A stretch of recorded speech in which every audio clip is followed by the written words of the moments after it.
Avant de commencer l'histoire, dites-nous d'où vous regardez en laissant un commentaire ci-dessous. Si vous appréciez cette vidéo, n'oubliez pas de liker et de vous abonner. Passez une merveilleuse journée. Profitez de l'histoire, tout le monde.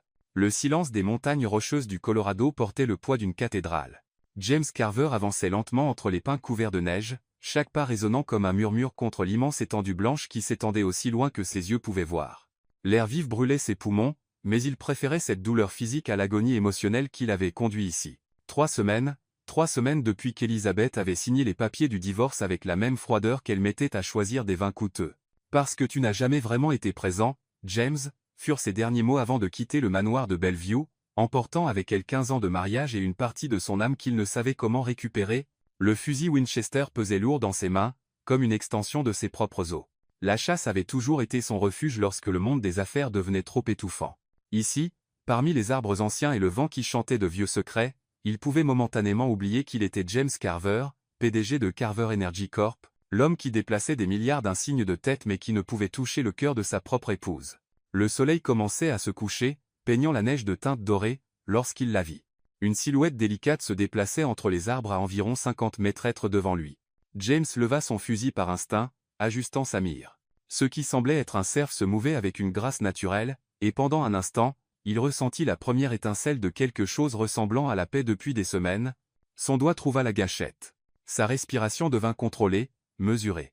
C'était ce dont il avait besoin, un moment de concentration absolue où rien d'autre n'existait que lui, l'arme et la cible. Le coup résonna à travers les montagnes comme un coup de tonnerre. Mais ce qu'il entendit ensuite glaça son sang. Ce n'était pas le bruit sourd d'un animal blessé tombant au sol. C'était un cri humain, aigu et rempli de douleur, qui trancha l'air comme une lame. Non, non, non, James lâcha le fusil et courut, ses pieds s'enfonçant dans la neige molle, son cœur battant si fort qu'il l'entendait dans ses oreilles. Les arbres semblaient se refermer autour de lui, créant un labyrinthe cauchemardesque, alors qu'il suivait la direction du cri. Il la trouva effondrée contre le tronc d'un pin géant, les mains pressées contre le côté gauche de sa poitrine. Le sang rouge vif contrastait brutalement avec la neige immaculée autour d'elle. Elle était jeune, être au début de la vingtaine, avec des cheveux bruns s'échappant d'un bonnet de laine bleue. Ses yeux verts, grands ouverts de douleur et de choc, croisèrent les siens. « Aidez-moi » murmura-t-elle, sa voix tremblante non seulement de froid, mais aussi de peur. James tomba à genoux à côté d'elle, ses mains tremblantes essayant d'évaluer l'ampleur de la blessure. La balle avait traversé le manteau épais et s'était logée dangereusement près de son cœur. Le sang coulait régulièrement, mais pas par jets, signe qu'elle n'avait pas touché une artère majeure. « Mon Dieu, je suis tellement désolé. » Tellement désolé, répéta-t-elle, enlevant son propre manteau pour le presser contre la blessure. « Je pensais que vous étiez. Je n'ai pas vu. Êtes-vous chasseur ?» demanda-t-elle, essayant de garder ses yeux fixés sur lui. James remarqua un petit carnet tombé dans la neige à côté d'elle, ses pages couvertes de dessins détaillés d'oiseaux. « Oui, mais ça n'a pas d'importance maintenant. Comment vous appelez-vous ?»« Sophie. Sophie Larson. » Elle tenta de se redresser, mais gémit de douleur. « J'étudiais le comportement migratoire des aigles royaux. Il y a un hydrale ici. » James regarda autour de lui, calculant les distances et les possibilités. Ils étaient à au moins 15 km de la route la plus proche, et le ciel s'assombrissait rapidement, de lourds nuages s'amoncelaient à l'horizon. Une tempête approchait. « Sophie, il faut que vous me fassiez confiance. »« Il m'appelle James. Je vais vous sortir d'ici, mais d'abord, je dois stabiliser cette blessure. » Elle étudia son visage un instant, comme si elle cherchait quelque chose. « Vous semblez savoir ce que vous faites. J'ai étudié la médecine pendant 2 ans avant de passer à l'administration des affaires. » Il ne mentionna pas que cela remontait à plus de 20 ans. « Sophie, je vais devoir examiner la blessure de plus près. Pouvez-vous me faire confiance ?» Elle hocha la tête, et James ressentit le poids de cette confiance comme il n'avait jamais ressenti de responsabilité dans les affaires auparavant. Avec précaution, il ouvrit son manteau, révélant une chemise de flanelle trempée de sang. La blessure était petite mais profonde et dangereusement située. « La balle est toujours à l'intérieur, » murmura-t-il, plus pour lui-même. « Je ne peux pas la déplacer sans causer plus de dommages. » Sophie ferma les yeux, prenant une profonde inspiration. « Combien de temps avons-nous » La question était simple mais lourde d'implications. James regarda le ciel de plus en plus sombre, sentit le vent se renforcer, et sut qu'il devait être honnête. « La tempête arrivera dans quelques heures. Nous ne pourrons pas sortir des montagnes aujourd'hui. » Il marqua une pause, pesant ses mots. « Sophie, je vais devoir retirer la balle ici même. » Ses yeux s'ouvrirent, rencontrant les siens. « Ici ? Dans la forêt ? J'ai des fournitures médicales de base au camp, à environ 2 km d'ici. Il y a une grotte où nous pouvons nous abriter. James lui prit la main, surpris par la fermeté de son emprise. Je ne vais pas vous mentir. Che sarà difficile. Sophie étudia son visage une fois de plus, comme si elle prenait la décision la plus importante de sa vie. Puis, inexplicablement, elle sourit. Un petit sourire, mais sincère. Vous savez, James, ce matin, je me demandais si quelque chose d'extraordinaire allait arriver dans ma vie. Elle rit doucement, un rire qui semblait presque musical contre le vent croissant. Je suppose que j'ai ma réponse. James sentit quelque chose remuer dans sa poitrine, pas de la peur ni de la culpabilité, mais quelque chose qu'il ne pouvait nommer. Alors que la neige commençait à tomber plus fort et que le premier coup de tonnerre résonnait à travers la montagne, il sut que ce moment les changerait tous les deux pour toujours. La grotte que James connaissait depuis l'adolescence s'étendait comme une cathédrale naturelle taillée dans la roche. Les parois humides réfléchissaient la lumière vacillante du feu qu'il avait réussi à allumer, créant des ombres dansantes qui semblaient observer chaque mouvement. Le bruit de la tempête à l'extérieur était assourdissant, le vent hurlant comme une bête sauvage, et la neige battant contre l'entrée rocheuse. Sophie était allongée sur le sac de couchage que James avait étendu sur la partie la plus plate du sol de la grotte, son visage pâle contrastant avec l'éclat orangé des flammes. Il avait improvisé une table d'opération en utilisant son sac de camping et quelques pierres plates. Ses fournitures médicales, un kit de premiers secours robuste qu'il emportait toujours en expédition, étaient organisés à côté d'elle comme des instruments chirurgicaux dans un hôpital. « James » murmura-t-elle, sa voix plus faible qu'auparavant. « Puis-je vous poser une question étrange ?» Il arrêta de stériliser un petit couteau de camping avec de l'alcool et la regarda. « Pinzoa, si vous mouriez aujourd'hui, auriez-vous l'impression d'avoir vraiment vécu ?» La question le frappa comme un coup de poing à l'estomac. James resta silencieux un moment, le bruit de la pluie emplissant l'espace entre eux. « Pourquoi posez-vous cette question ?»« Parce que j'y pensais quand vous m'avez trouvé. » Sophie tenta de sourire, mais James pouvait voir la douleur dans ses yeux. « Et j'ai réalisé que oui, j'ai vécu. Chaque jour dans la forêt, chaque oiseau que j'ai étudié, chaque lever de soleil auquel j'ai assisté. J'ai vécu intensément. Et vous ?» James sentit quelque chose se serrer dans sa gorge. 20 ans à construire un empire. À acheter des entreprises, à accumuler des zéros sur des comptes bancaires, et il ne pouvait se souvenir de la dernière fois où il s'était senti vraiment vivant. « Non », répondit-il avec une honnêteté qui le surprit. « Je pense que j'ai cessé de vivre il y a longtemps, et je ne m'en rends compte que maintenant. » Sophie hocha la tête, comme si cette réponse avait parfaitement du sens. « Peu, est-ce pour cela que nous sommes ici ensemble?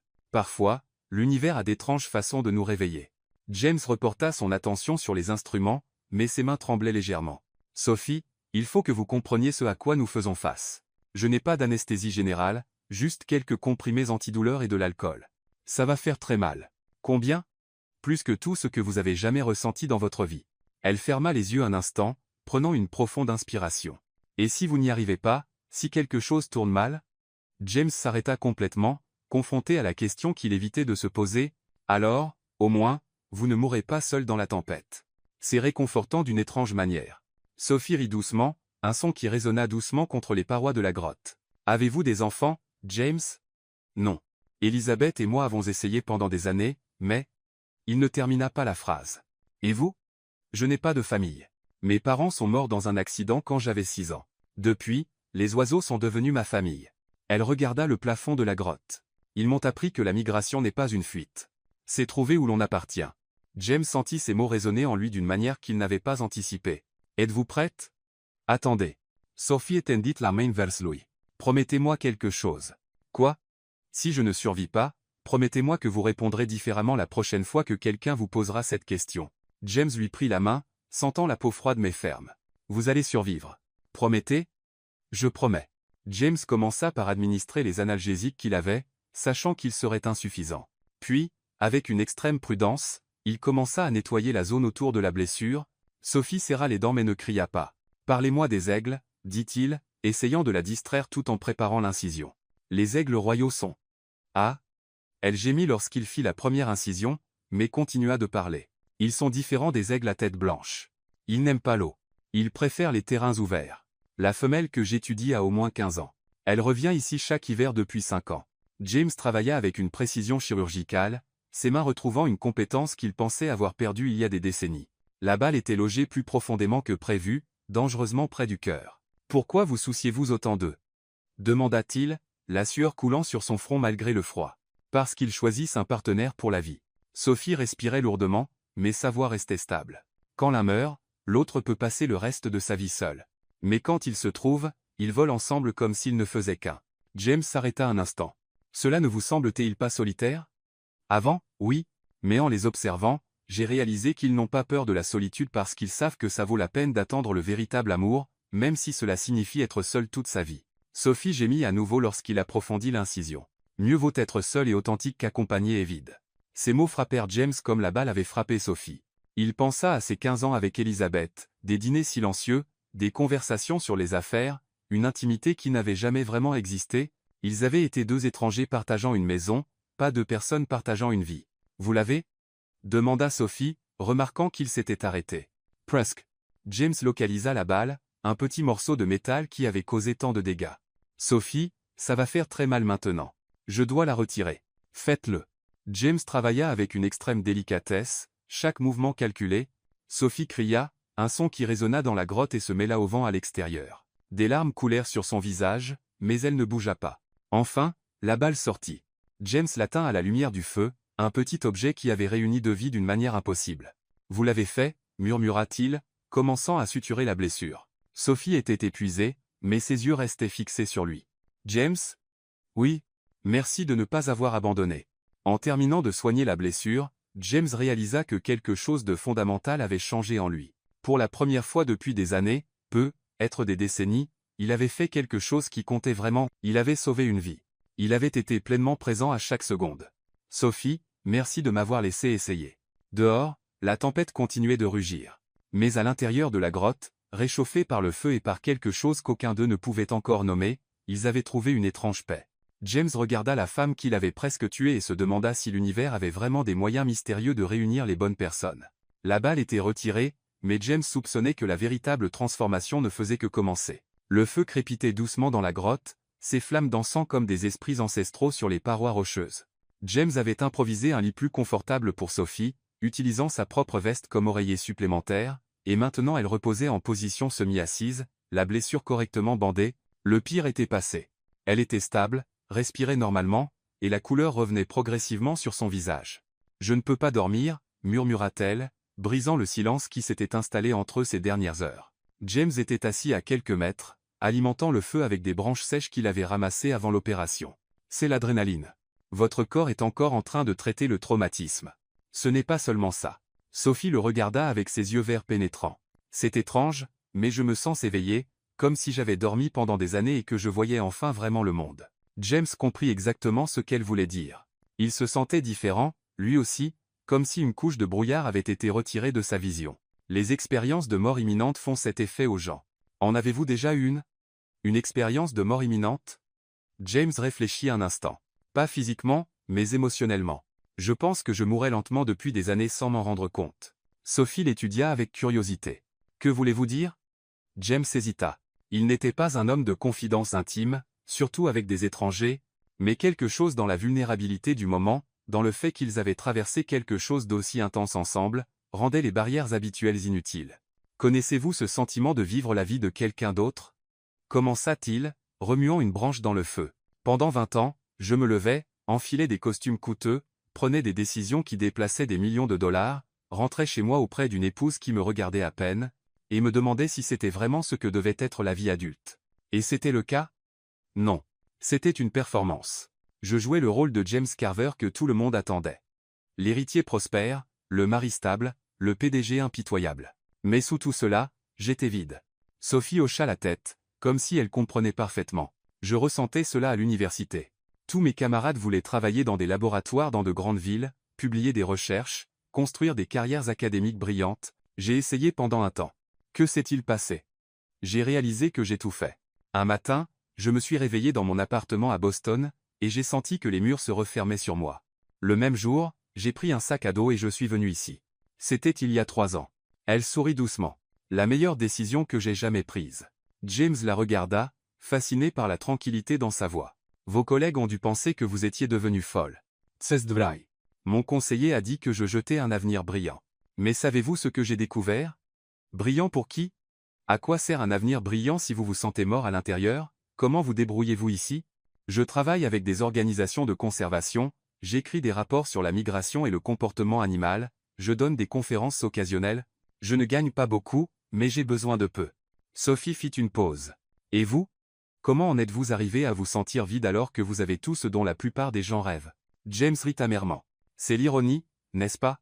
Plus j'accumulais, argent, propriété, reconnaissance, plus je me sentais vide. C'est comme si chaque réalisation n'était qu'une nouvelle couche de vernis sur un meuble qui pourrit de l'intérieur.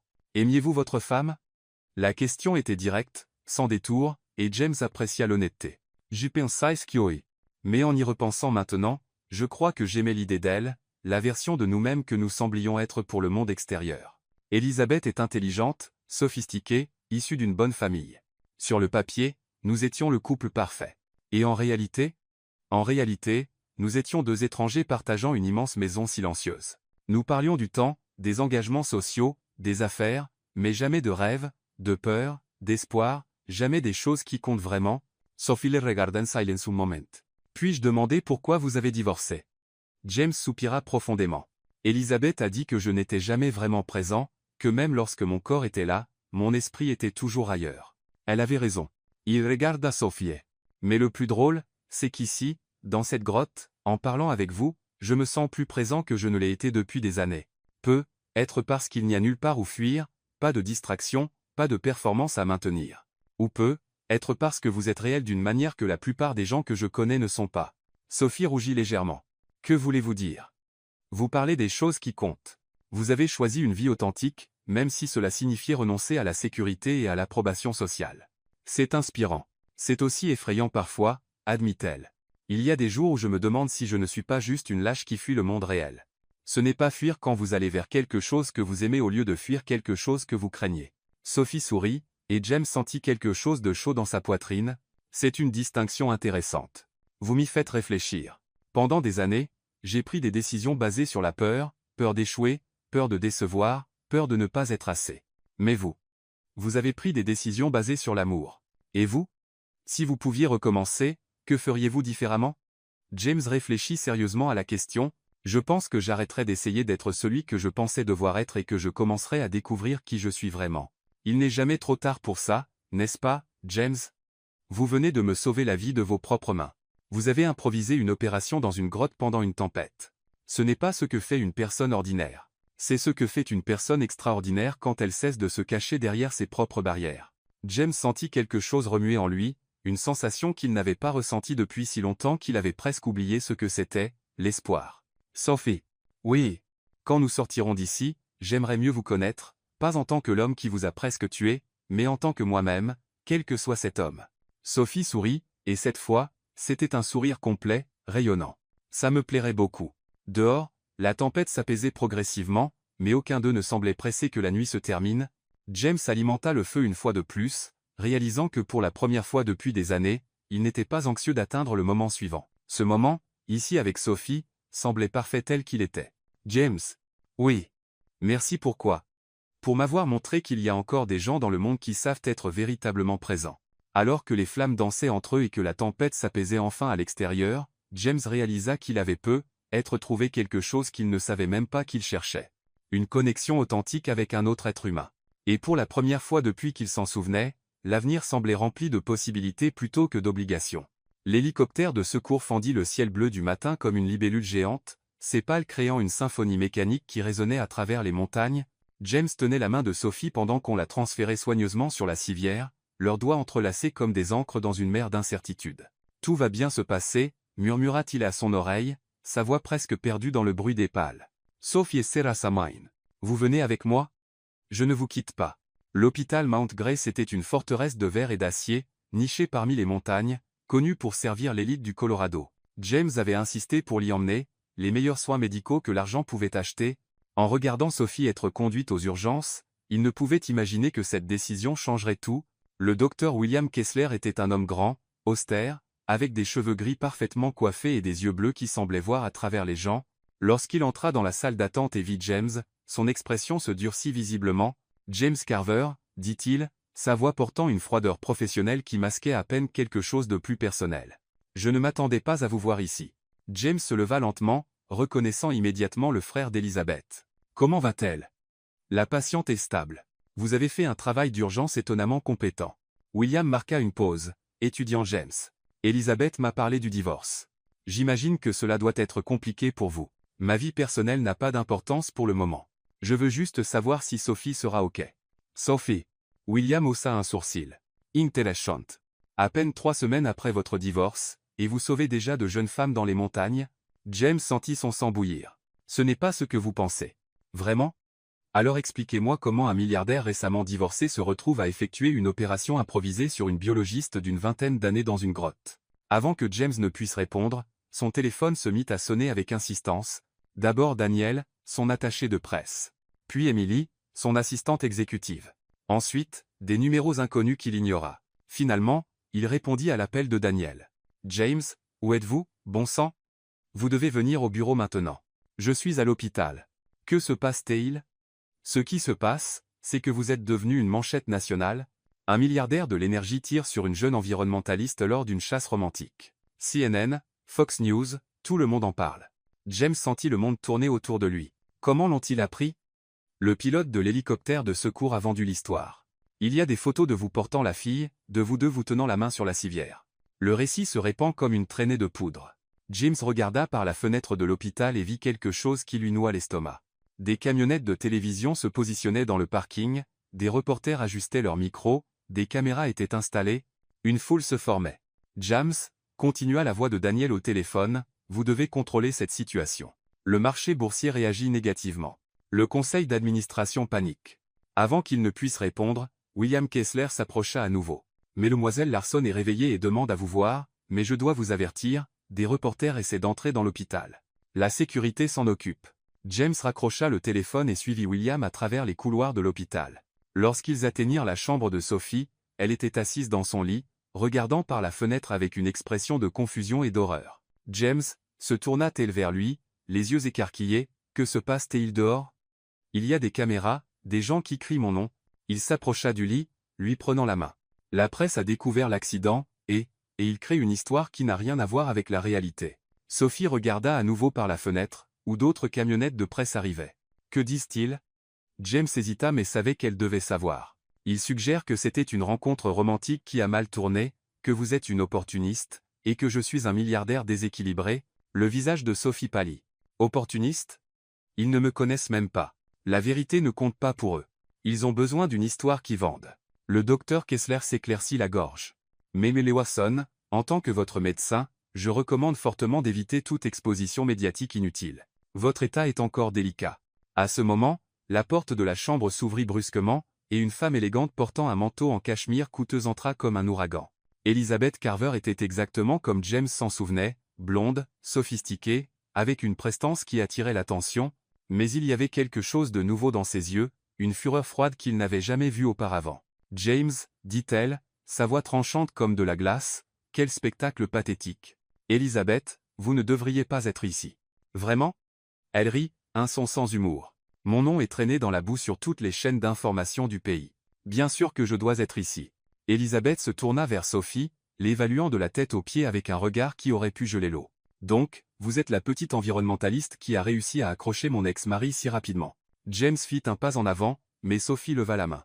Madame Carver, dit Sophie calmement, se redressant dans son lit malgré une douleur visible, je comprends que cette situation doit être difficile pour vous, mais je vous assure qu'il n'y a rien entre votre ex-mari et moi autre que... Autre que quoi? De la gratitude? Vous pensez vraiment que je vais croire qu'une jeune idéaliste comme vous ne voit pas une opportunité quand elle frappe à votre porte avec un compte bancaire à 9 chiffres? James vit quelque chose s'allumer dans les yeux de Sophie, pas de la colère, mais une dignité farouche qui l'impressionna. Madame Carver, je ne connais pas les détails de votre mariage avec James, et franchement, ce ne sont pas mes affaires. Mais je peux vous dire ceci. J'ai été dans les montagnes pour étudier les aigles royaux, travaillant sur une recherche que j'aime, vivant une vie que j'ai consciemment choisie, je ne cherchais personne, encore moins des complications. Comme c'est pratique. Et une autre chose, continua Sophie, sa voix devenant plus forte, votre ex-mari m'a sauvé la vie. Il aurait pu fuir, cacher ce qui s'était passé, mais au lieu de cela, il est resté. Il a tout risqué pour me garder en vie. Cela en dit long sur son caractère, pas sur mes prétendues motivations. Elizabeth resta silencieuse un moment, puis se tourna vers James. Tu penses vraiment qu'elle est différente? Que cette fois, ce sera réel? James regarda Sophie, puis Elizabeth, et pour la première fois en 15 ans de mariage, dit exactement ce qu'il pensait. Oui, Elizabeth. Je pense qu'elle est complètement différente. Et pour la première fois de ma vie, je sais faire la différence. Le silence qui suivit fut brisé par le bruit des caméras cliquant à l'extérieur de la fenêtre. L'histoire ne faisait que commencer, et James réalisa que sa vie ne serait plus jamais privée, mais en regardant Sophie, qui gardait la tête haute avec une dignité que ni le scandale ni la fortune ne pouvaient acheter, il sut que cela valait la peine d'affronter n'importe quelle tempête. L'air dans la chambre d'hôpital semblait chargé d'électricité après les mots de James. Elizabeth resta immobile un instant, comme si elle avait été giflée. Ses yeux bleus, qui auparavant brillaient d'une colère contenue, reflétaient maintenant quelque chose de plus profond, un mélange de choc, de douleur et peut-être de reconnaissance. Différente, répéta-t-elle lentement, savourant le mot comme du poison. En 15 ans de mariage, James, tu ne m'as jamais regardé comme tu la regardes maintenant. Sophie tenta de se repositionner dans le lit, visiblement mal à l'aise face à la tension croissante. Peut-être devrais-je vous demander de parler en privé. Non, dit Elizabeth brusquement, gardant les yeux fixés sur James. Vous faites déjà partie de cette histoire, ma chère. Autant tout entendre. Le docteur Kessler s'éclaircit la gorge. Peut-être que ce n'est ni le moment ni l'endroit pour. William, s'il vous plaît, coupa Elizabeth son frère. Quelques clarifications sont nécessaires. James ressentit le poids familier de la manipulation émotionnelle d'Elizabeth. Mais cette fois, quelque chose était différent. Il ne se sentait ni coupable ni sur la défensive. Au lieu de cela, il ressentait une étrange clarté, comme s'il pouvait enfin voir son ex-femme sans le filtre déformant des obligations conjugales. « Elizabeth, que veux-tu que je dise ? Que je suis désolé d'avoir trouvé quelqu'un qui me fait me sentir vivant ? » Trouvé ? Elizabeth rit, un son dur. « James, tu lui as tiré dessus. Ce n'est pas trouver. C'est créer une situation où elle a besoin de toi. C'est le syndrome du sauveur classique. » Sophie se redressa davantage dans le lit, ses yeux verts étincelants. « Avec tout le respect que je vous dois, Madame Carver, vous ne savez rien de moi ni de ce qui s'est passé dans les montagnes. Vraiment ? Alors éclairez-moi. » Elizabeth croisa les bras, adoptant la posture que James connaissait bien, l'avocate prête à attaquer. Une jeune environnementaliste travaillant seule dans une zone reculée croise par hasard un milliardaire récemment divorcé et vulnérable. Quelle coïncidence remarquable. Ce n'était pas une coïncidence, répondit Sophie calmement. C'était une tragédie qui s'est transformée en quelque chose d'inattendu. Mais vous avez raison sur une chose. James était vulnérable. Il était brisé, en fait. James la regarda, surpris.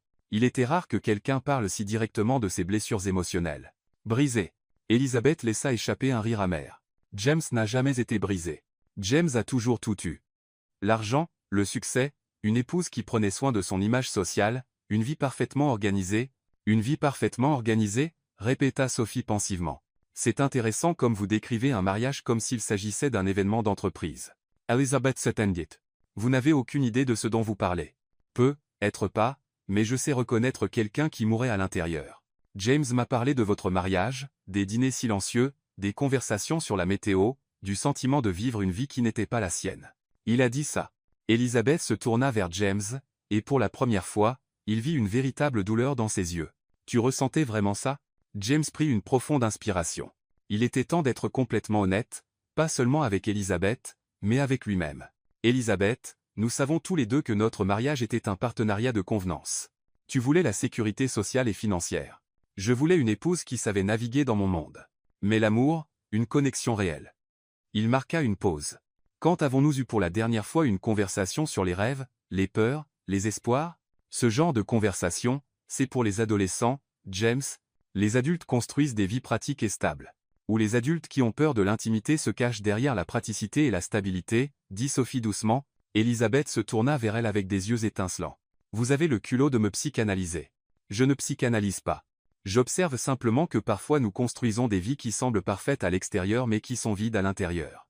Et vous, avec vos 20 ans et votre vie bohème dans la forêt, pensez-vous en savoir plus sur les relations qu'une femme qui a maintenu un mariage pendant 15 ans ? Je ne maintiens pas de mariage, répondit Sophie. Mais j'ai étudié les aigles royaux pendant 3 ans, et ils m'ont appris quelque chose sur le véritable partenariat. Elizabeth rit avec dédain. Vous comparez mon mariage à des oiseaux ? Je parle de choix. Les aigles royaux choisissent un partenaire et volent ensemble, pas par convenance ou sécurité, mais parce qu'ils préfèrent sincèrement la compagnie l'un de l'autre à la solitude. Quand un aigle perd son partenaire, il peut rester seul pour le reste de sa vie. Mais ce n'est pas une tragédie. C'est une fidélité à l'expérience du véritable amour. James sentit quelque chose remuer en lui en écoutant Sophie parler. C'était exactement ce qui lui avait manqué, pas seulement la passion, mais le choix conscient, la connexion authentique, comme c'est romantique, dit Elizabeth sarcastiquement.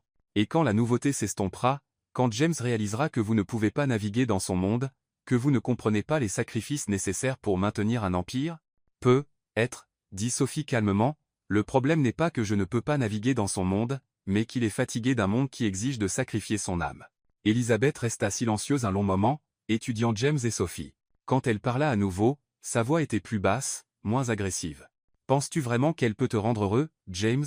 James regarda Sophie, pâle dans son lit d'hôpital, encore en convalescence d'une blessure par balle qu'il avait causée, mais avec des yeux pleins de vie et d'authenticité, puis il regarda Elizabeth, élégante, sophistiquée, parfaitement adaptée au rôle de femme de milliardaire, mais distante d'une manière qu'il pouvait enfin nommer. Elizabeth, pour la première fois depuis des années, quand je suis avec Sophie, je me reconnais, pas la version de moi que tout le monde attend, mais celui que je suis vraiment sous toutes les attentes et les obligations. Et qui es-tu vraiment?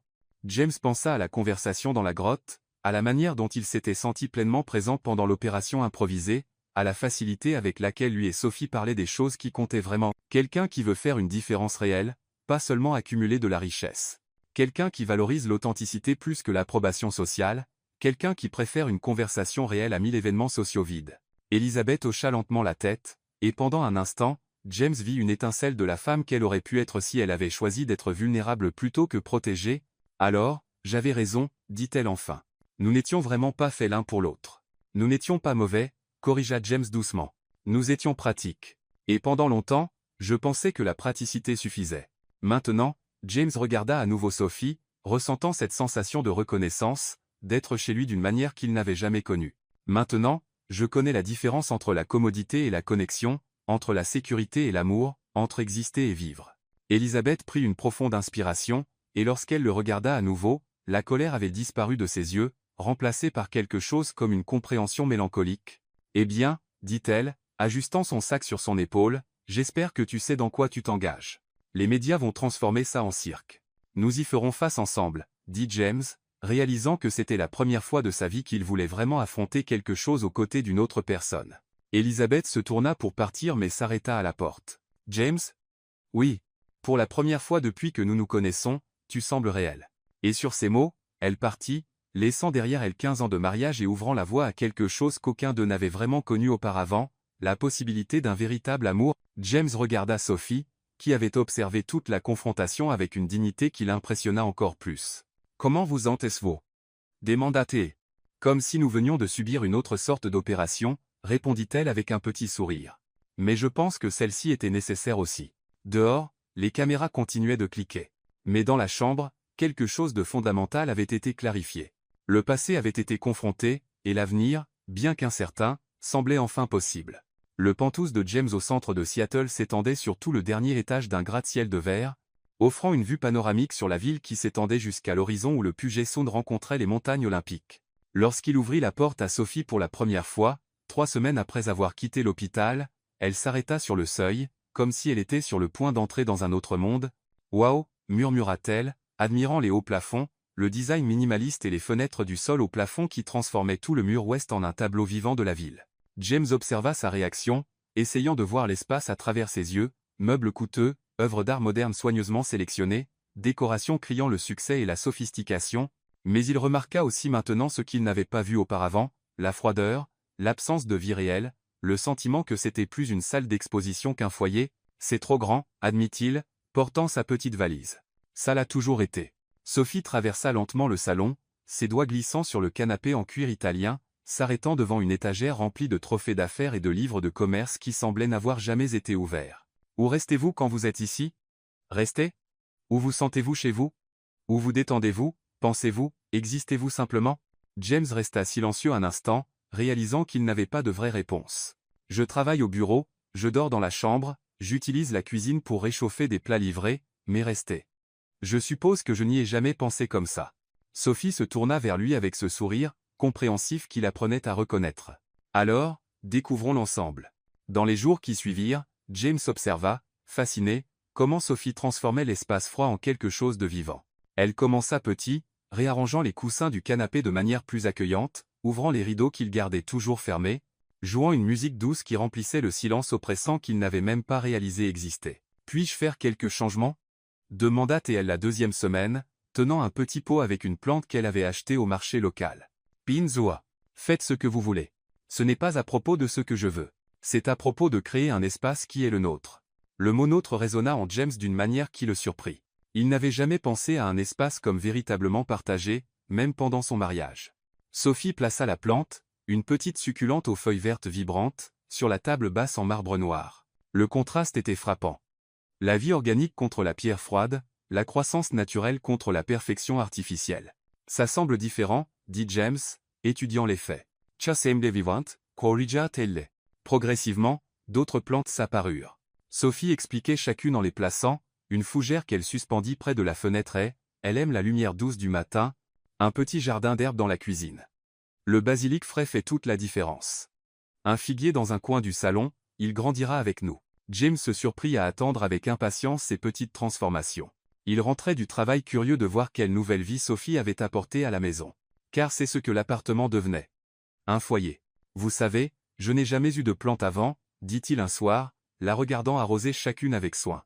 Pourquoi pas? Elle semblait compliquée. Une responsabilité de plus. Sophie rit doucement. Ce ne sont pas des responsabilités. Ce sont des relations. Vous prenez soin d'elles, elles rendent votre vie plus belle. C'est un échange. Comment ça fonctionne? Vous apprenez leurs besoins. Celle-ci, elle toucha doucement les feuilles de la fougère, aime l'humidité, mais pas le soleil direct. Celle-là, elle désigna une succulente, préfère être oubliée la plupart du temps. Trop d'attention là-dessus. James observa comment elle touchait chaque plante avec une familiarité affectueuse. Et les gens? Comment fonctionnent-ils? Sophie s'arrêta et le regarda avec ce regard pénétrant qui le faisait toujours sentir comme si elle pouvait voir à travers toutes ses défenses. Les gens sont plus compliqués, mais le principe est similaire. Vous apprenez ce dont ils ont besoin pour s'épanouir et vous l'offrez quand vous le pouvez. Et de quoi avez-vous besoin pour vous épanouir? De l'honnêteté, une présence réelle. Quelqu'un qui me voit tel que je suis vraiment, pas comme une version idéalisée ou une projection de ses propres besoins. James s'approcha d'elle, ressentant une vulnérabilité qui le surprenait encore. Et moi? De quoi ai-je besoin? Sophie l'étudia un instant. Vous devez apprendre qu'il est sûr d'être imparfait, que vous n'avez pas besoin de performer pour être aimé. Comment le savez-vous? Parce que chaque fois que vous vous détendez et arrêtez d'essayer d'impressionner, vous devenez plus intéressant, pas moins. C'était vrai. James avait remarqué que ses conversations les plus significatives avaient lieu lorsqu'il oubliait d'être le PDG prospère et était simplement, comme dans la grotte, comme pendant ses soirées tranquilles dans l'appartement quand ils cuisinaient ensemble et parlaient de tout et de rien. Sophie, je suis amoureux de vous. Elle s'arrêta d'arroser les plantes et se tourna complètement vers lui. Je sais. Vous savez, James, vous me regardez comme si j'étais un miracle, comme si vous ne pouviez pas croire que je suis réel. C'est ce que je ressens. Comme si vous étiez apparu de nulle part et aviez tout changé. Sophie s'approcha de lui, posant ses mains sur sa poitrine. Je n'ai pas tout changé. Je vous ai juste aidé à vous souvenir de qui vous êtes vraiment quand vous n'essayez pas d'être quelqu'un d'autre. James l'embrassa alors, doucement d'abord, puis avec une passion qui venait d'un endroit profond qu'il ne savait même pas exister. Quand ils se séparèrent, il réalisa que ses mains tremblaient. J'ai peur. Admit-il. De quoi? Que ce soit trop beau pour être vrai. Que je gâche tout comme j'ai gâché mon mariage. James, vous n'avez pas gâché votre mariage. Vous avez tous les deux choisi la sécurité plutôt que la vulnérabilité. Je choisis l'opposé. Même en sachant que ma vie est compliquée, qu'il y aura la pression des médias, de l'entreprise, de la société. Surtout à cause de ça. Sophie sourit. L'amour facile ne transforme personne. L'amour qui en vaut la peine exige toujours du courage. Cette nuit-là, alors qu'ils étaient allongés dans un lit qui sentait subtilement les fleurs que Sophie avait placées sur la table de nuit, James ressentit quelque chose qu'il n'avait pas connu depuis l'enfance, le sentiment d'être exactement là où il devait être. Sophie. Oui. Merci de m'avoir appris la différence entre avoir une maison et créer un foyer. Elle se blottit contre lui, son souffle chaud contre son cou. Merci de m'avoir laissé planter des racines. Dehors, Seattle dormait sous un manteau d'étoiles, mais à l'intérieur de l'appartement qui était maintenant vraiment un foyer, deux personnes avaient trouvé quelque chose de rare. Un amour qui ne se contentait pas de réchauffer, mais qui transformait.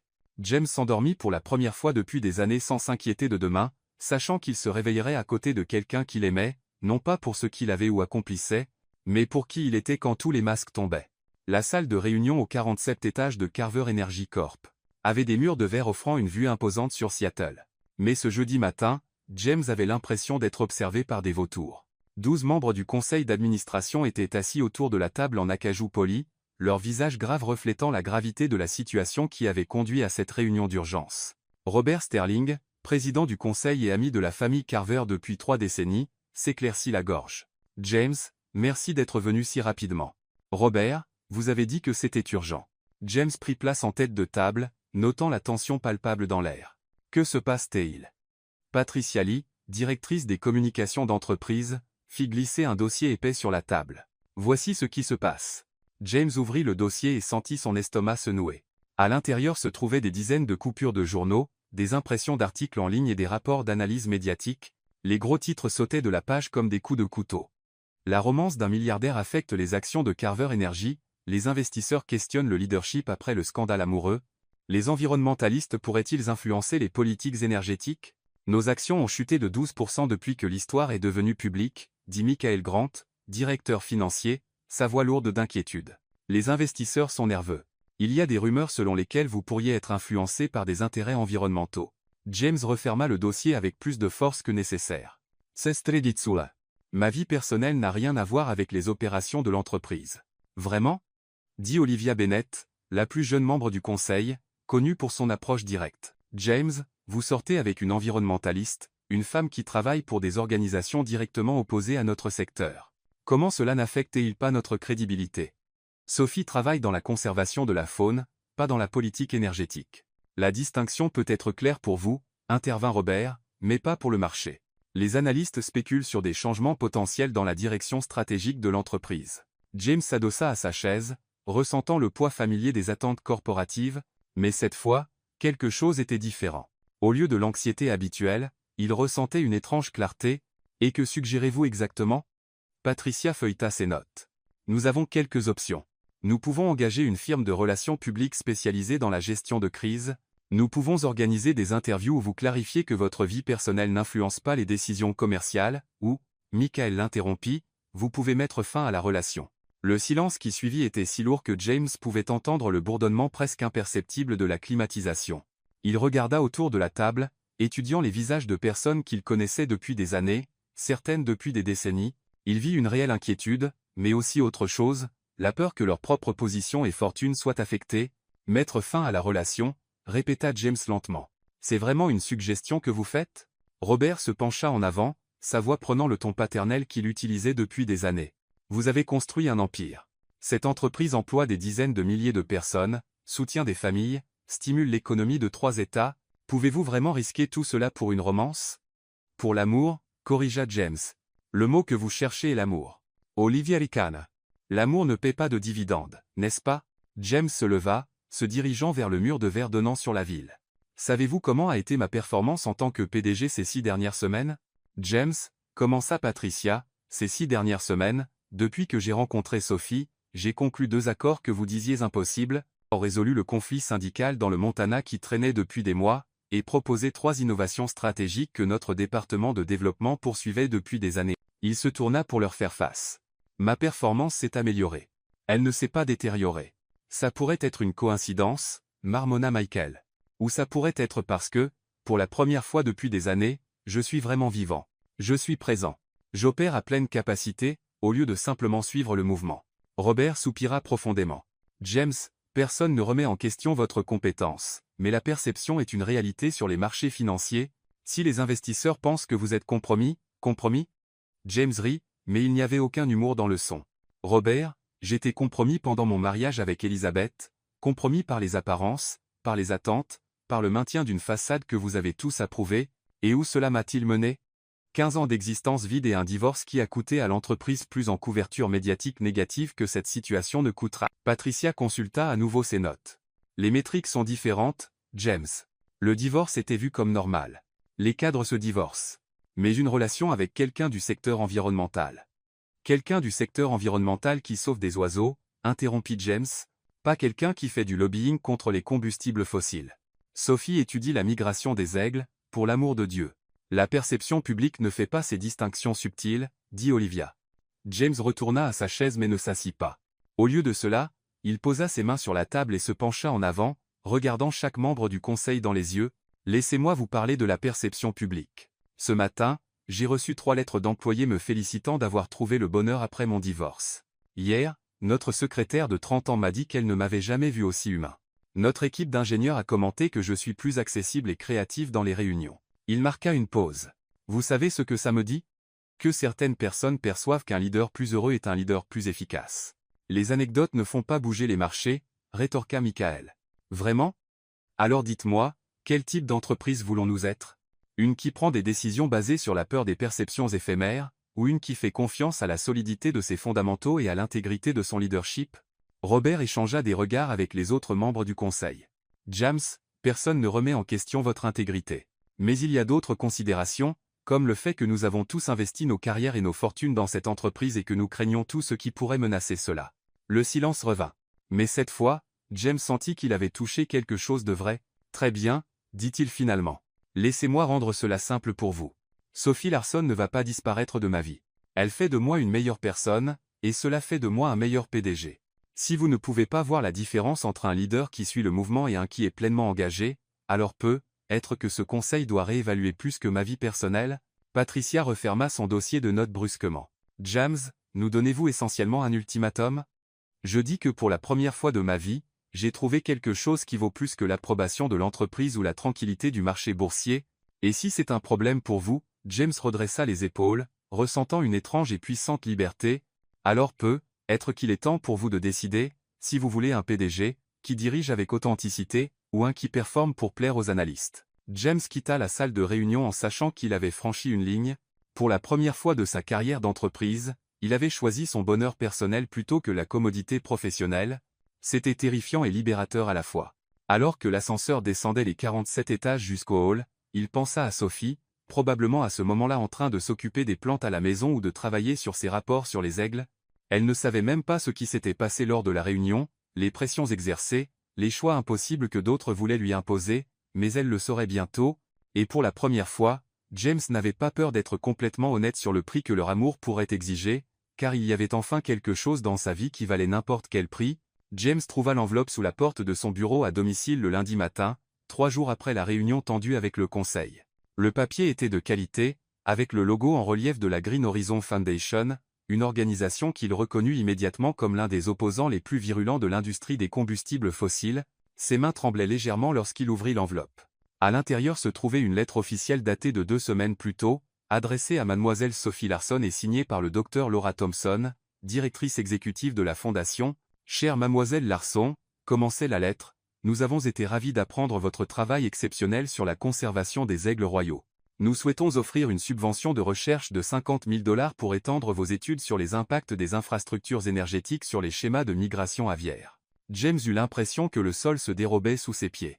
Il continua à lire, chaque mot s'enfonçant dans son esprit comme des accusations, impacts environnementaux de l'industrie pétrolière, préservation contre le développement prédateur, partenariat à long terme pour la recherche anti-industrielle. La lettre mentionnait spécifiquement l'intérêt médiatique récent pour le travail de Sophie et suggérait que sa visibilité actuelle pourrait amplifier considérablement notre message de conservation. James laissa tomber la lettre sur le bureau, sentant la nausée se répandre dans son estomac. Les voix du conseil résonnaient dans son esprit, influence environnementaliste, conflit d'intérêts, tout ce qu'il avait défendu, tout ce qu'il avait risqué pour elle, semblait soudain planifié. James, la voix de Sophie vint du couloir, le café est prêt. Il plia rapidement la lettre et la rangea dans le tiroir, essayant de composer son expression. Mais lorsque Sophie entra dans le bureau avec 2 tasses de café, souriant avec cette joie matinale qu'il avait appris à aimer, quelque chose de froid et de suspicieux se tordit dans sa poitrine. « Vous allez bien » demanda-t-elle, remarquant immédiatement sa tension. « On dirait que vous avez vu un fantôme. »« Je vais bien, mentit-il, acceptant le café mais évitant son regard. Juste préoccupé par des problèmes de travail. » Sophie s'approcha, posant sa main sur son épaule avec cette affection naturelle qu'il avait considérée comme sacrée. Maintenant, ce contact le faisait reculer intérieurement. « Vous voulez en parler ? Ce n'est rien que vous puissiez aider, dit-il, la phrase sortant plus durement qu'il ne l'avait voulu. Sophie recula légèrement, surprise. « James, que se passe-t-il ? Vous agissez bizarrement depuis hier. » Tout au long de la journée, James observa Sophie avec de nouveaux yeux, des yeux empoisonnés par le soupçon. Chaque geste d'amour semblait calculé. Chaque question sur son travail sonnait comme une collecte d'informations. Lorsqu'elle mentionna nonchalamment avoir reçu des appels d'organisations de conservation intéressées par son travail, James sentit sa paranoïa s'intensifier. « Quel genre d'organisation » demanda-t-il, essayant de garder sa voix neutre. « Oh, quelques fondations environnementales. Apparemment, mon travail attire l'attention à cause de, à cause de nous, la couverture médiatique. » Sophie grimace. « Honnêtement, c'est un peu gênant. Je ne veux pas que mes recherches soient associées à notre vie personnelle. Mais vous envisagez de travailler avec eux. Peut-être. Certains offrent des ressources qui pourraient vraiment aider mes recherches. James étudia son visage, cherchant des signes de malhonnêteté, mais ne trouvant que la transparence honnête qui l'avait toujours attiré, cela rendait tout pire d'une certaine manière. Si elle mentait, elle était extraordinairement douée. L'effondrement survint 3 jours plus tard pendant le dîner. Sophie parlait de sa journée, mentionnant qu'elle avait enfin décidé d'accepter une petite subvention d'une organisation de conservation, quand James ne put plus se contenir. « La Green Horizon Foundation » demanda-t-il brusquement. Sophie s'arrêta de manger, surprise. « Comment savez-vous à leur sujet ?»« Donc, c'est vrai. » James se leva brusquement de la table, alla au bureau et revint avec la lettre. Il la jeta sur la table entre eux. « Ça est arrivé pour vous il y a quelques jours. » Sophie prit la lettre, ses sourcils se fronçant alors qu'elle lisait. « James, je n'ai jamais vu ça de ma vie. » « Bien sûr que non. Je suis sérieuse. Comment cela est-il arrivé ici? Et pourquoi ne me l'avez-vous pas montré quand vous l'avez reçu? Parce que je voulais voir si vous m'en parleriez spontanément. Je voulais voir si vous seriez honnête. » Le visage de Sophie pâlit. « Honnête à propos de quoi? James, de quoi m'accusez-vous?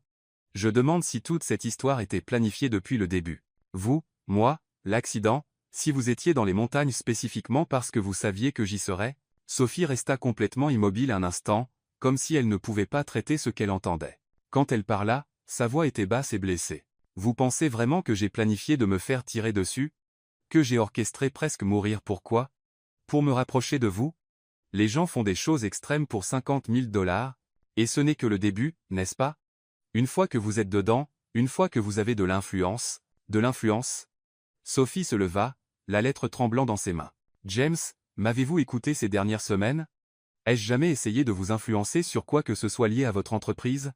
Ai-je même posé des questions sur votre société? » C'était vrai.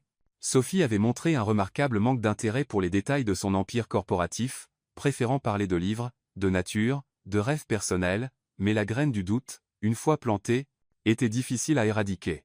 Peut-être que ça faisait partie de la stratégie, de sembler désintéressé. Sophie le regarda comme s'il était un étranger. « Mon Dieu, James, qui vous a fait ça? Qui vous a blessé si profondément que vous ne pouvez pas croire que quelqu'un pourrait vous aimer simplement pour qui vous êtes? » Personne ne m'a blessé. J'ai juste appris à reconnaître quand quelque chose est trop beau pour être vrai. Et je suis trop beau pour être vrai. James la regarda, cheveux ébouriffés, maquillage taché par les larmes qui commençaient à se former, portant une de ses chemises sur un jean simple. Elle ne ressemblait pas à une manipulatrice sophistiquée. Elle ressemblait exactement à ce qu'elle avait toujours semblé être. Une femme authentique, passionnée, qui avait trouvé quelque chose de spécial et qui le voyait être détruit. Mais les voix dans sa tête étaient plus fortes. Le conseil avertissant de l'influence, Elisabeth insinuant des chasseuses de fortune, des années d'expérience dans les affaires où tout le monde avait des agendas cachés. Peut-être devriez-vous accepter la subvention, dit-il froidement. Cela semble être une opportunité parfaite pour élargir votre travail. Sophie resta silencieuse un long moment, étudiant son visage. Quand elle parla à nouveau, il y avait une profonde tristesse dans sa voix qui blessa James plus profondément que n'importe quelle colère. « Vous savez, James, dans cette grotte, quand vous avez dit que vous étiez mort à l'intérieur depuis des années, je pensais que vous exagériez. Maintenant, je réalise que vous étiez complètement littéral. » Elle posa soigneusement la lettre sur la table. « Et le plus triste, c'est que, pendant quelques semaines, je vous ai vu revenir à la vie. J'ai vu l'homme que vous pourriez être quand vous cessiez d'avoir peur de faire confiance. » Sophie. Non. Elle éleva la main. Vous avez pris votre décision. Vous avez choisi le soupçon plutôt que la confiance, la peur plutôt que l'amour. Et peut-être que c'est plus sûr pour vous. Peut-être que c'est ce que vous voulez vraiment. Sophie alla dans la chambre qu'ils avaient partagée et commença à rassembler ses quelques affaires. James la regarda depuis l'embrasure de la porte, une partie de lui criant de l'arrêter, de s'excuser, de confesser qu'il était trop terrifié par le bonheur pour croire qu'il pouvait être réel. Mais la plus grande partie, celle qui avait été entraînée par des décennies de trahison corporative et de déception personnelle, resta silencieuse. « Où irez-vous » demanda-t-il lorsqu'elle passa devant lui, portant sa valise. « Retour dans la forêt, là où les choses ont du sens. » Elle s'arrêta à la porte, le regardant une dernière fois. « James, j'espère qu'un jour vous trouverez quelqu'un en qui vous pourrez avoir confiance, même si ce n'est pas moi. » Et puis elle partit, emportant avec elle les plantes qu'elle avait dispersées dans l'appartement, ne laissant que des espaces vides là où il y avait eu de la vie. James se tenait seul dans l'appartement silencieux, tenant la lettre de la Green Horizon Foundation, et se demandant pourquoi la victoire d'avoir raison ressemblait exactement à une défaite. 7 jours. James comptait chaque heure qui passait depuis que Sophie avait quitté son appartement, chaque minute marquée par l'écho vide de ses propres pas dans des pièces qui avaient autrefois été remplies de vie. L'appartement semblait être revenu à ce qu'il avait toujours été, un mausolée de verre et d'acier, magnifique et mort. Il était dans son bureau le jeudi matin, prétendant lire des rapports financiers mais fixant en réalité l'espace où se trouvait autrefois une petite succulente, lorsque sa secrétaire annonça par l'interphone que le docteur William Kessler demandait à le voir. « Faites-le entrer », dit James, surpris. Le frère d'Elizabeth n'était pas exactement quelqu'un qui faisait des visites de courtoisie. William entra avec sa posture formelle caractéristique, mais il y avait quelque chose de différent dans son expression, un mélange d'inconfort et de détermination que James ne pouvait pas déchiffrer. « William. Quelle surprise. Comment puis-je vous aider ? En fait, James, c'est moi qui dois vous aider, ou plutôt, je dois me racheter. » « Vous racheter ?» William prit une profonde inspiration, comme un homme sur le point de confesser un péché capital. « Ces dernières semaines, depuis que vous et mademoiselle Larson avez quitté l'hôpital, j'ai enquêté sur elle. » James sentit quelque chose de froid se former dans son estomac. « Vous avez fait quoi ? » ?»« J'ai engagé un détective privé. Je voulais m'assurer qu'elle ne profitait pas de vous. » William leva la main lorsque James commença à protester. « Je sais comment cela sonne, mais après le divorce difficile avec Elizabeth, j'étais vraiment inquiet que vous soyez vulnérable aux opportunistes. Et qu'avez-vous découvert ?» demanda James, sa voix dangereusement basse. William ouvrit un dossier, révélant une pile de documents, de photographies et de rapports. « J'ai découvert que je suis un idiot et que vous venez de faire la plus grande erreur de votre vie. » James prit le premier document, un rapport de crédit détaillé. Sophie Larson n'avait jamais eu de compte bancaire avec plus de 3 000 $.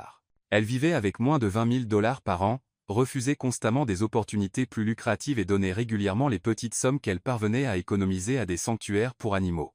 Le document suivant était une série de dossiers académiques, diplômé magna cum laude en biologie, une maîtrise en conservation avec une thèse sur les schémas de migration publiée dans 3 revues scientifiques respectées. Ses professeurs la décrivaient comme brillante, éthique et incorruptiblement dévouée à la science pure. James feuilleta plus de pages, sa respiration devenant de plus en plus difficile.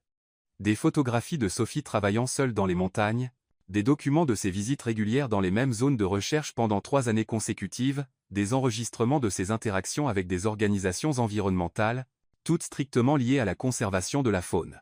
Rien de politique. « Et la Green Horizon Foundation ?» demanda James, la voix rauque. William tourna quelques pages. « Ils ont vraiment envoyé cette lettre, mais pas directement à elle. Ils l'ont envoyée à votre adresse car c'était la seule qu'ils pouvaient trouver associée à elle dans les nouvelles. Sophie n'a jamais eu de contact préalable avec eux, n'a jamais demandé de financement, ne savait même pas qu'ils existaient jusqu'à ce que vous lui montriez la lettre. » James eut l'impression de s'enfoncer. « Comment le savez-vous ? » »« Parce que je les ai appelés. J'ai parlé personnellement avec le docteur Thompson.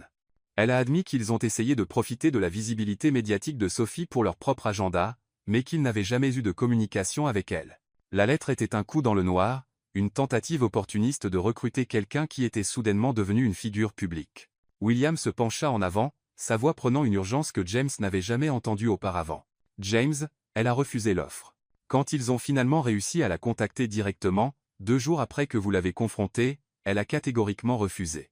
Elle a dit qu'elle ne voulait pas que ses recherches soient associées à des agendas politiques. » James ferma les yeux, sentant l'ampleur de son erreur s'abattre sur lui comme une avalanche. « Pourquoi me dites-vous cela ? » ?»« Parce que ces dernières semaines, en vous observant tous les deux à l'hôpital, j'ai vu quelque chose que je n'aurais jamais pensé voir en vous, une vie réelle, un bonheur authentique. » William marqua une pause. « Et parce que, après avoir enquêté minutieusement sur Sophie Larson, je peux dire avec certitude qu'elle est exactement ce qu'elle semble être, une femme rare qui vous aime pour l'homme que vous êtes, pas pour l'empire que vous avez construit. » James ouvrit les yeux, regardant William avec un mélange de gratitude et de désespoir. « Il est pardua.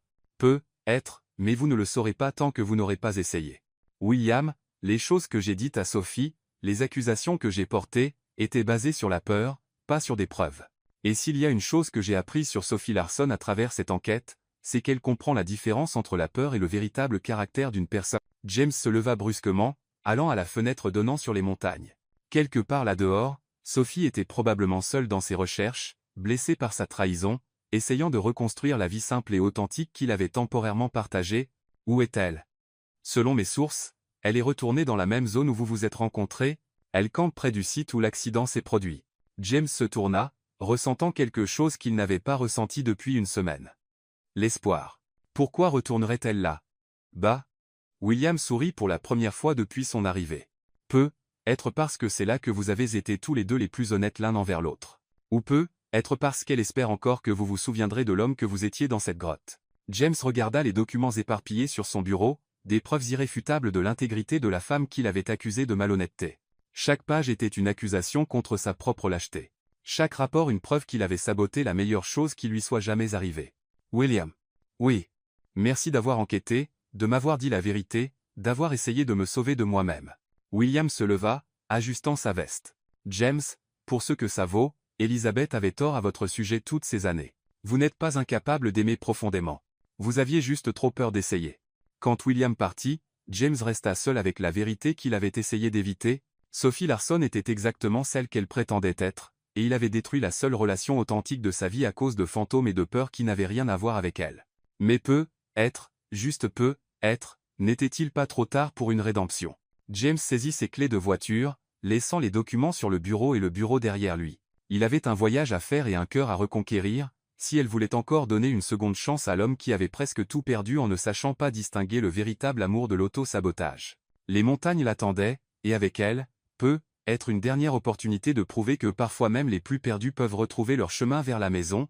Un an plus tard, James Carver se tenait sur la même falaise où tout avait commencé, mais cette fois, il ne portait pas de fusil. Dans ses mains se trouvait une petite boîte en velours bleu foncé contenant une bague en diamant simple, pas le genre ostentatoire que sa fortune pouvait acheter, mais quelque chose de délicat et intemporel, comme l'amour qu'il avait trouvé et presque perdu. L'automne avait peint les montagnes rocheuses de teintes dorées et cramoisies, et l'air avait cette qualité cristalline qui rendait chaque respiration semblable à une renaissance. À ses côtés, Sophie observait à travers des jumelles le vol majestueux de deux aigles royaux dansant dans les courants ascendants, leurs ailes déployées en parfaite synchronisation. Les voilà, murmura-t-elle, son visage illuminé par la même joie pure qu'il avait appris à reconnaître comme son expression la plus authentique. Le couple que j'étudie depuis 4 ans. Ils sont revenus. James observa les aigles, pensant au voyage extraordinaire qui les avait conduits à ce moment. Le jour où il était retourné dans les montagnes pour la retrouver, 10 mois plus tôt, avait été le plus difficile et le plus important de sa vie. Sophie avait écouté en silence pendant qu'il s'agenouillait dans la neige et confessait chaque peur, chaque insécurité, chaque raison pathétique qui l'avait conduit à détruire la confiance entre eux. « J'avais tellement peur que vous soyez trop beau pour être vrai, » avait-il dit, les larmes gelant sur son visage, que j'ai préféré croire un mensonge cruel plutôt que risquer d'avoir le cœur brisé. Elle ne lui avait pas pardonné immédiatement. Le pardon, lui avait appris Sophie, n'était pas un interrupteur qu'on allumait, mais un processus qu'on cultivait. Ils avaient passé des mois à reconstruire la confiance, brique par brique, conversation honnête. Après conversation honnête. James, la voix de Sophie le ramena au présent. « Vous allez bien? Vous sembliez perdu dans vos pensées. » Il sourit, pensant à la manière dont elle pouvait toujours lire ses expressions. « Je pensais à tout ce qui a changé cette dernière année. Pour le meilleur, pour l'extraordinaire. » C'était vrai. La décision de James de quitter son poste de président de Carver Energy avait choqué le monde des affaires, mais pour lui, cela avait été comme retirer une armure qu'il n'avait jamais réalisé porter. La fondation Carver Larson, qu'ils avaient créée ensemble 6 mois plus tôt, avait déjà protégé plus de 50 000 acres d'habitat critiques pour les aigles et autres espèces migratoires. « Sophie, dit-il, son cœur battant plus fort que lors de n'importe quelle négociation de plusieurs milliards de dollars qu'il avait menée. Puis-je vous poser une question ?» Elle abaissa les jumelles, ses yeux verts rencontrant les siens avec cette attention complète qui était l'un de ses dons les plus précieux. Bin Sua. James s'agenouilla là, sur le sol rocailleux où, 1 an auparavant, il l'avait portée, blessée et saignante. La bague émergea de la boîte comme une promesse cristallisée. « Sophie Larson, vous m'avez appris que le véritable amour n'est pas une question de possession ou de contrôle, mais de choix quotidien, de choisir la vulnérabilité plutôt que la sécurité, l'authenticité plutôt que l'approbation, la croissance ensemble plutôt que la stagnation individuelle. » Sa voix tremblait légèrement. « Vous m'avez sauvé, pas seulement dans cette grotte, mais chaque jour depuis, simplement en étant qui vous êtes. » Des larmes commencèrent à se former dans les yeux de Sophie, mais elle ne les essuya pas. « James, épousez-moi. Pas parce que vous avez besoin de ma richesse ou parce que j'ai besoin de votre approbation, mais parce qu'ensemble, nous sommes plus vrais que nous ne l'avons jamais été séparément. Parce que lorsque vous me regardez, je vois l'homme que j'ai toujours voulu être. » Sophie resta silencieuse un moment qui sembla éternel, le regardant, puis la bague, puis les aigles qui volaient toujours en cercle parfait au-dessus d'eux. « Vous savez, dit-elle enfin, un sourire s'épanouissant lentement sur son visage, les aigles royaux s'accouplant pour la vie. Quand ils choisissent un partenaire, c'est une décision qu'ils prennent à nouveau chaque jour, chaque saison de migration, chaque retour au nid. C'est un oui. C'est un oui à une vie de choix. Quotidien. » Elle tendit la main, lui permettant de glisser la bague à son doigt. C'est un oui à construire quelque chose ensemble qui est plus grand que tout ce que nous pourrions créer seuls. James se leva et l'embrassa pendant que les aigles volaient en cercle au-dessus d'eux, comme s'ils bénissaient leur union. Lorsqu'ils se séparèrent, il réalisa que, pour la première fois de sa vie adulte, il ne planifiait pas le prochain mouvement, ne calculait pas les résultats ou ne gérait pas les risques, il était simplement présent, complètement là, dans le moment parfait. Alors, dit Sophie, entremêlant leurs doigts, où allons-nous nous marier? James regarda autour de lui les montagnes majestueuses, pensant à la grotte où ils avaient partagé leur première vérité profonde, à l'hôpital où ils avaient affronté le jugement du monde, à l'appartement où ils avaient appris à créer un foyer ensemble. Ici, dit-il, là où tout a commencé, là où j'ai failli vous perdre, et là où j'ai appris que parfois, il faut être complètement brisé pour découvrir qui on est vraiment. 6 mois plus tard, lors d'une cérémonie intime avec seulement une poignée d'amis sincères et le docteur William Kessler comme officiant, James et Sophie se marièrent sur la même falaise où il avait fait sa demande. Elizabeth envoya une carte élégante leur souhaitant le bonheur, une offre de paix que James n'attendait pas mais qu'il apprécia profondément. Il n'y avait pas de couverture médiatique, pas d'invités obligatoires pour des connexions d'affaires, rien d'autre que deux personnes promettant de choisir l'amour plutôt que la peur, la croissance plutôt que la stagnation, l'authenticité plutôt que la commodité. Pendant la cérémonie, les mêmes aigles royaux volèrent au-dessus d'eux, comme s'ils officiaient leur propre bénédiction sauvage.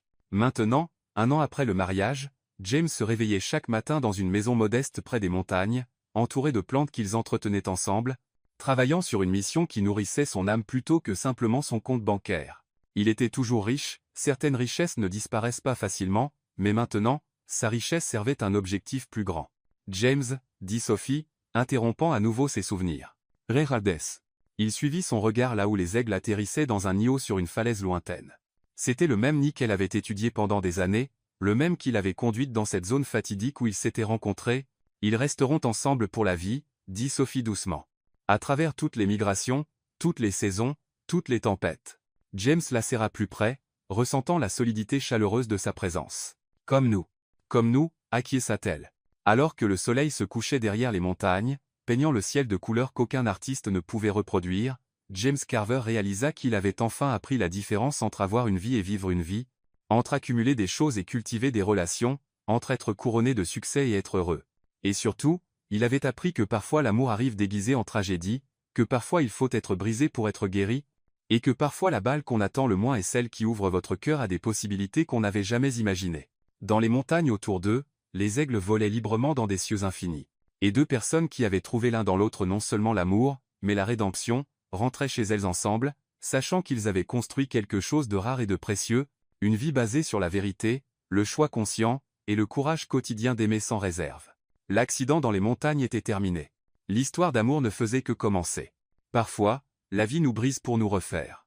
James découvrit que le coup qui avait presque tout détruit était en réalité le coup de départ pour une vie qu'il ne savait même pas possible. Car en fin de compte, nous cherchons tous quelqu'un qui nous voit, non pas comme nous aimerions être, mais comme nous sommes vraiment, et qui choisit quand même de rester. Peut-être que la vraie question n'est pas de savoir si nous méritons l'amour, mais si nous avons assez de courage pour le choisir quand il apparaît déguisé en quelque chose que nous n'avions jamais attendu.